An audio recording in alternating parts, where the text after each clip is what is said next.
شاء الله لا حول ولا قوة إلا بالله العلي العظيم. أعوذ بالله من الشيطان الرجيم. بسم الله الرحمن الرحيم. الحمد لله رب العالمين والعاقبة للمتقين، والصلاة والسلام على رسوله الكريم، ثم الصلاة والسلام على آله الطيبين الطاهرين المعصومين. أما بعد، وقد قال الله تعالى في كلامه المجيد وفرقانه الحميد وقوله الحق وهو أصدق القائلين. بسم الله الرحمن الرحيم. يا أيها الذين آمنوا كتب عليكم الصيام كما كتب على الذين من قبلكم لعلكم تتقون. سامعین محترم، السلام علیکم ورحمۃ اللہ وبرکاتہ۔ آج ہشتوں میں ماہ مبارک ہے، 8واں روزہ ہے، تو آج کی گفتگو کے ذیل میں انشاءاللہ ہم ماہ مبارک رمضان کی فضیلت ائمہ کے کلام میں بیان کریں گے۔ جیسا یہ سلسلہ گفتگو پہلے سے شروع کیا اور جہاں یہ سلسلہ رکا تھا وہیں سے اس سلسلہ کو آگے بڑھاتے ہوئے خود پیغمبر گرامی اسلام سے روزہ کی فضیلت کے حوالے سے سب سے پہلا قول جو ہے وہ نقل کروں گا۔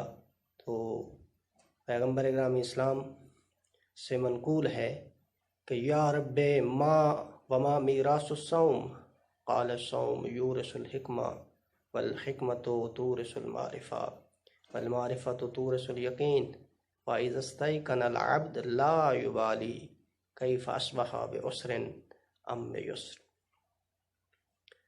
رسول گرامی اکرم ارشاد فرماتے ہیں کہ میں نے خدا سے سوال کیا کہ پروردگارا، یہ جو ہم انسان روزہ رکھتے ہیں اور یہ جو آپ کی جانب سے میری امت پر روزے کو فرض کیا گیا ہے اور یہ فریضہ عائد کیا گیا ہے، اس کا نتیجہ، اس کا فائدہ، ثمرہ کیا ہوگا؟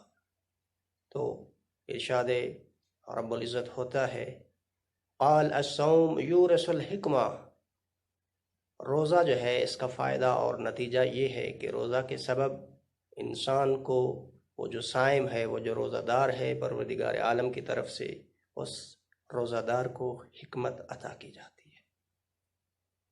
اور پھر فرمایا والحکمت تورث المعرفہ، اور جب حکمت عطا کر دی جاتی ہے تو حکمت کا نتیجہ اور فائدہ یہ ہوتا ہے کہ انسان جو ہے وہ مقام معرفت کو حاصل کر لیتا ہے۔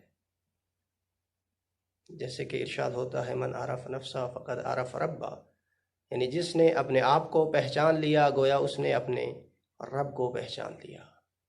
تو امیر کائنات اس فرمان میں بیان فرمانا چاہتے ہیں کہ انسان سب سے پہلے اپنی معرفت حاصل کرے، اس کے بعد جب انسان اپنے آپ کو پہچان لیتا ہے، اپنی معرفت اور شناخت کر لیتا ہے، تو اس اپنی معرفت جو ہوتی ہے اس کے بدولت انسان جو ہے پھر وہ خدا اور رسول اور ائمہ کی معرفت پر فائز ہوتا ہے۔ جب انسان اپنے اندر، اپنے باطن میں پوشیدہ بہت ساری نعمات کو دیکھتا ہے، بہت سارے عجائب کو دیکھتا ہے، اور پھر اپنے ارد گرد بہت ساری نعمات کو دیکھتا ہے، تو اس وقت انسان جو ہے وہ اپنے آپ کو پہچانتا ہے اور اپنی معرفت حاصل کرتا ہے اور اپنے مقام کو پا لیتا ہے کہ میرا مقام کیا ہے اور خدا کے نزدیک جو ہے میری عزت اور تکریم ہے اس اعتبار سے کہ میں تقوی الہی اختیار کروں، کیونکہ رب العزت کا ارشاد ہے کہ وہ بندہ جو سب سے زیادہ متقی اور پرہیزگار ہے وہی بندہ خدا کے نزدیک مکرم ہے۔ تو حکمت کا نتیجہ معرفت ہے، اور معرفت کے سبب اور بدولت انسان جو ہے، انسان اس درجہ تک پہنچ جاتا ہے کہ جس کمال کو پروردگار عالم نے انسان سے طلب کیا ہے، اور پھر جب معرفت حاصل ہو جاتی ہے تو یہی انسان جو ہے یہ معراج کی منزلوں کو حاصل کر لیتا ہے۔ اب حکمت کا نتیجہ معرفت ہے، اور معرفت کا نتیجہ کیا ہے؟ جب انسان صاحب معرفت ہو جاتا ہے، صاحب عرفان ہو جاتا ہے سامعین محترم، تو اس وقت انسان اس معرفت کی بدولت جو ہے صاحب یقین ہو جاتا ہے. جیسے کہ سورہ بقرہ کے شروع میں جو ہے ارشاد فرمایا مومنین کی صفات اور اوصاف کو بیان کرتے ہوئے کہ جو نماز پڑھتے ہیں اور اس کے علاوہ غیب پر ایمان رکھتے ہیں اور پروردگار عالم کی طرف سے دیے ہوئے مال میں انفاق کرتے ہیں، یہی صاحبان ایمان ہے. تو یہ صاحبان یقین ہیں. یہ صاحب یقین بننے کے لیے پہلا مرحلہ جو ہے وہ اعمال کی اس وادی میں قدم رکھنا ہے جس کی بدولت انسان جو ہے وہ صاحب یقین بنتا ہے. اسی لیے ایک مقام پر امیر المومنین نے فرمایا تھا کہ میرا یقین کس منزل پر ہے. امیر کائنات ارشاد فرماتے ہیں کہ میں یقین کی اس منزل پر فائز ہوں کہ جس سے آگے یقین کا کوئی مرحلہ نہیں ہے، کوئی مقام نہیں ہے. گویا امیر کائنات ارشاد فرمانا چاہتے ہیں کہ میں یقین کے آخری درجے پر فائز ہوں.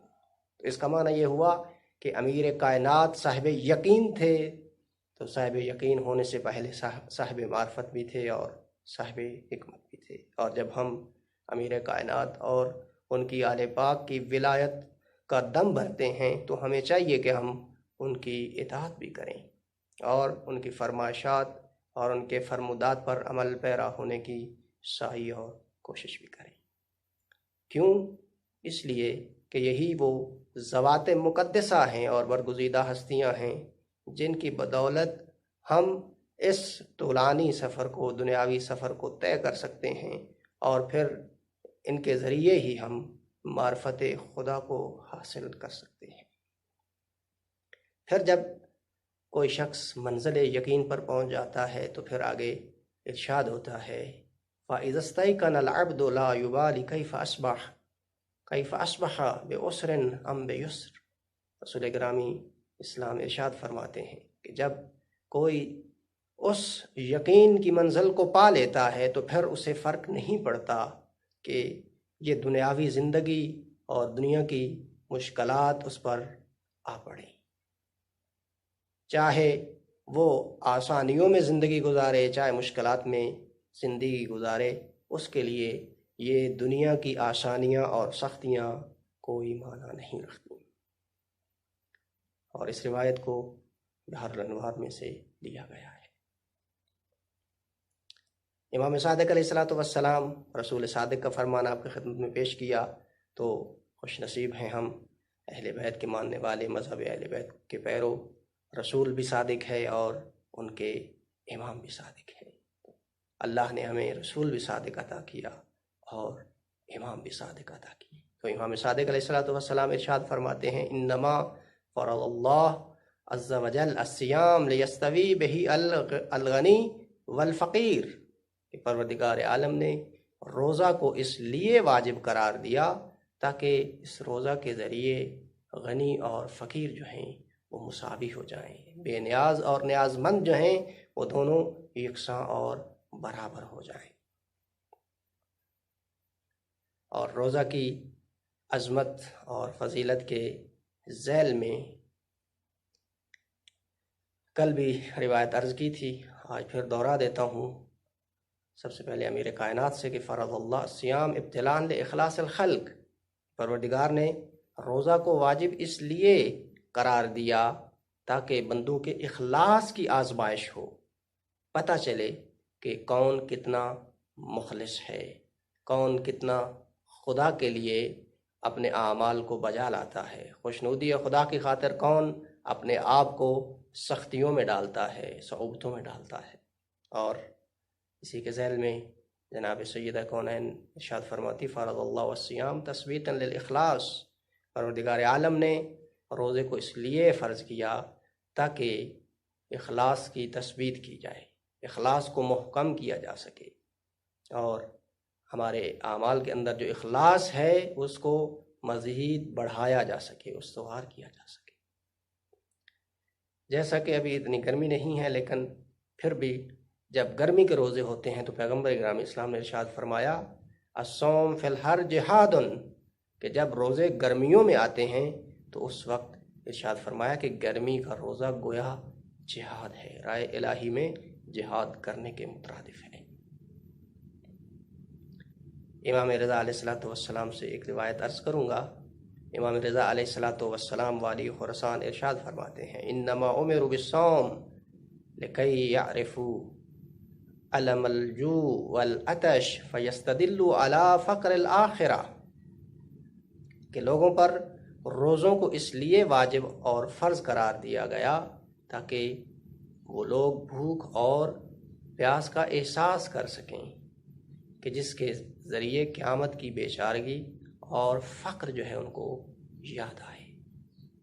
یعنی اس دنیا میں انسان جتنا عمل کرے گا اتنا ہی ثواب دوسری دنیا میں اس کے لیے لکھ دیا جائے گا۔ فَمَن يَعْمَلْ مِثْقَالَ ذَرَّةٍ خَيْرًا يَرَهُ وَمَن يَعْمَلْ مِثْقَالَ ذَرَّةٍ شَرًّا يَرَهُ۔ رب العزت کا ارشاد ہوتا ہے جو شخص بھی ایک رائی برابر عمل خیر انجام دیتا ہے تو ہم اس کا بھی ثواب اسے عطا کرتے ہیں، اور جو ایک رائی برابر شر اور برائی انجام دیتا ہے اس کو اس کی سزا اور عقاب ہوگا، اس کو بھی لکھ لیا جاتا ہے۔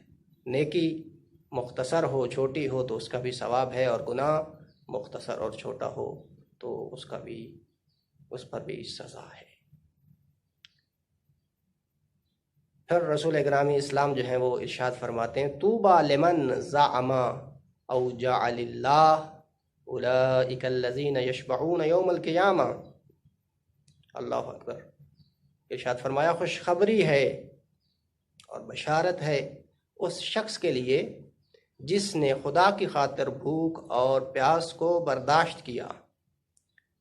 اولئک الذین یشبعون یوم القیامہ، یہ لوگ قیامت کے دن سیر اور سراب ہوں گے، یعنی اس دنیا میں رہتے ہوئے بھوک اور پیاس کو جو برداشت کر لیتا ہے، یوم قیامت جب تشنگی ہی تشنگی ہوگی ہر طرف تو اس وقت یہ لوگ اس تشنگی سے محروم رہیں گے اور سیراب ہو جائیں گے۔ اس دن ان کو سیر کر دیا جائے گا، قیامت کی ہولناکی سے محفوظ رہیں گے، قیامت کی سختی سے محفوظ رہیں گے۔ اور پھر آخر میں رسول اکرم اسلام ارشاد فرماتے ہیں الصوم جنۃ من النار۔ تو اب یہاں پر میں رک کے کہوں گا کہ کون ہے جو جہنم کی آگ سے بچنا چاہتا ہے، اور قیامت کے دن کون ہے جو جہنم نہیں جانا چاہتا؟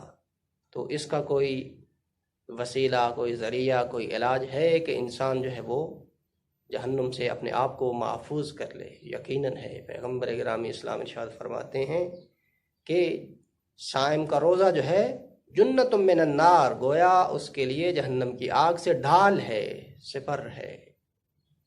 جو شخص روزہ رکھتا ہے، روزہ دار، قیامت کے دن یہی روزہ جو ہے اس کو قیامت کی آگ سے محفوظ رکھے گا، قیامت کی آگ سے اس کو بچا کر جنت کے راستے پر لے جائے گا۔ تو آج کی گفتگو کو ہم یہیں روکتے ہیں، اور آخر میں دعا گو ہیں کہ پروردگار عالم ان مقدس ہستیوں کے ان مقدس فرامین اور بامانہ اور زومانہ کلام کو سمجھنے کی توفیق عطا فرمائے، اور اس کلام پر عمل پیرا ہونے کی توفیق عطا فرمائے۔